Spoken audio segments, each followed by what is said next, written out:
saying. And then my grandmother, my mother's mother, was also a hoot.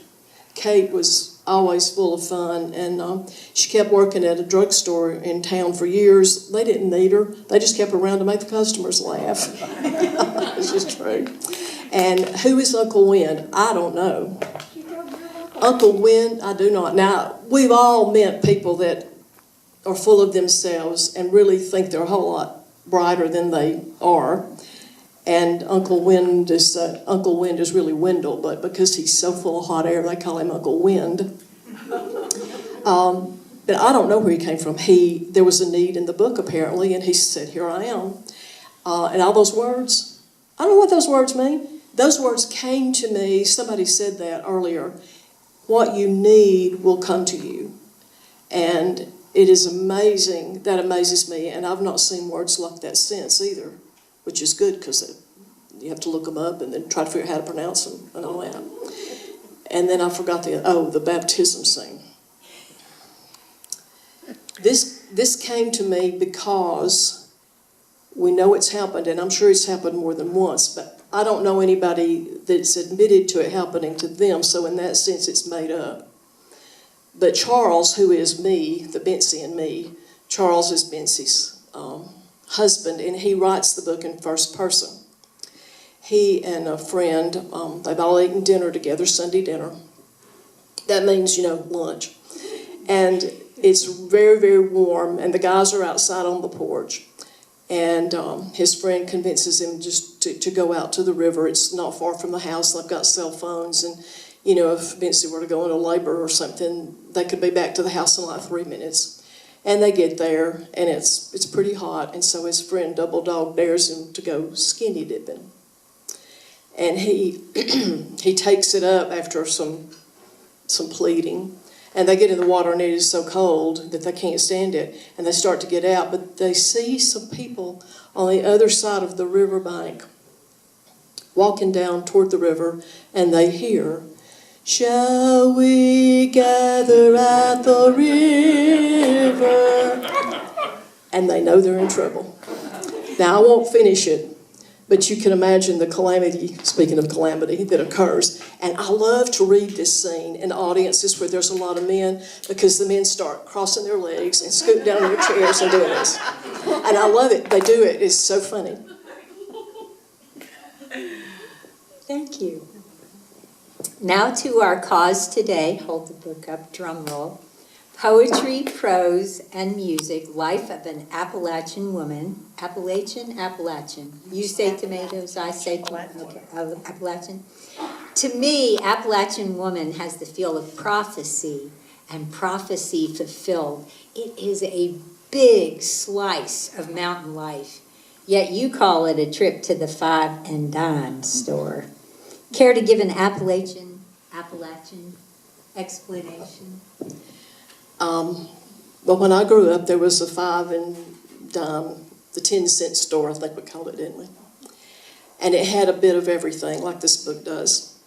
And you would go in, and there was, stuff like drawers and fingernail polish and all that stuff, but then you would go downstairs, and oh my Lord, it was toys. Toys, dolls. I mean, I was overcome every time I walked down there, and it was everything a child could want. And I thought, well, this book's got everything. It's got short stories, about 18 short stories. It's got poetry. It's got essays and or blogs.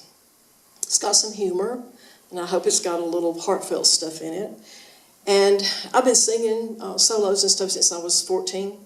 And in the back of the book is a musical CD. I've written 3 of those songs. And I've been wanting to record a CD for a long time and did not. And now that I'm at an advanced age, I've lost a lot of my range, and I really, really wish I had done it years ago when I had a really high range, but I didn't. And it's a family thing. My daughter does 2 duets with me and does 1 solo on it.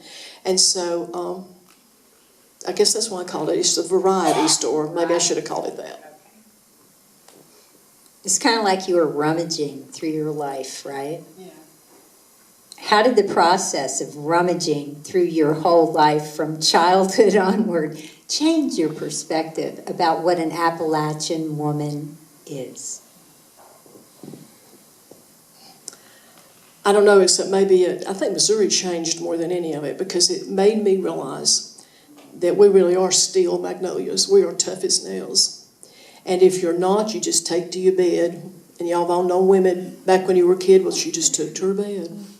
But other than those few ladies that did that, the Appalachian woman has survived. We have survived hunger. We've survived cold, snow. We've survived terrible heat, drought, where there wasn't enough food. What you gonna feed the kids all winter? We all know what it was. It was cornbread and soup beans. Yeah, amen. My husband David would still rather have cornbread and soup beans than anything on the planet, I think. But I think that's what I found out. And maybe other women in other places are that way, but there is a sense with Appalachian woman that we really are sort of a collective one. We can depend on each other. You might talk gossip about them when they go out the door, but you will still go pick them up and take them to the hospital because their husband's there and they ain't got a car.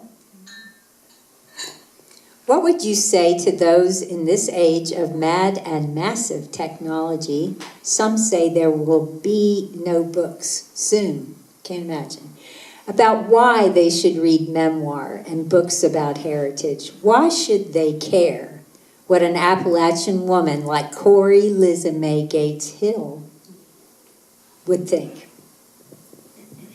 First, I read the other day that there's an uptick to mom and pop bookstores.